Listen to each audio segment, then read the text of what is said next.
The US Senate took up the FCC privacy governing the internet service providers this afternoon. It voted, it went against it. But remind us exactly what the privacy rules would have done to ISPs. Sure. So the heart of this issue is how your internet service provider can use data about how you use your smartphone, how you browse the internet. And what the FCC's rules from late last year basically did is they said that before your internet service provider, AT&T, Verizon, Comcast, Charter, before they can use that data, they have to ask your permission at the front end. And why that's so bothered the companies, the cable companies, the ISPs, is because the companies that dominate this online ad revenue market, Facebook, Google, they don't have to do that. They don't have to ask for your permission at the front end. And so the ISPs came along and said, this is burdensome, this is unfair. Because the FTC has a very different view on things, and it's more of an opt-out. So it seems as though an opt-out could be on the agenda now for the ISPs. But how likely it's got voted in the Senate and now has to get through the House? Will this become law?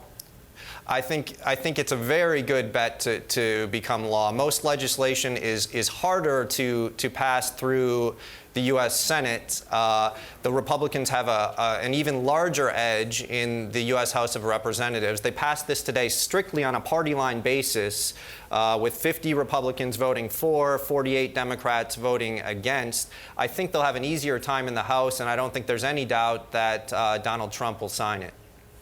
Certainly, that was what many people felt. He was against these sorts of elements, and particularly against perhaps net neutrality. And this is something that Ajit Pai, the new head of the FCC, has also voted against previously. Can we make a leap here from the fact that the privacy laws are being undone, that this could be the same case for the overall net neutrality rules as well? I think net neutrality is certainly the elephant in the room, and that is the next big fight that's coming. But it's important to note, I think, that it's going to be much harder to undo in Congress. As I said, this passed by the narrowest margin, and it did so with the Republicans using a rarely used measure that didn't require them to duck a filibuster. So they only needed 50 votes. They don't need 60 votes. With net neutrality, it's not going to be that easy, and they might need to do a little more compromising. It might be something that, if Congress can't tackle, Ajit Pai at the FCC might have to take a second look at it himself.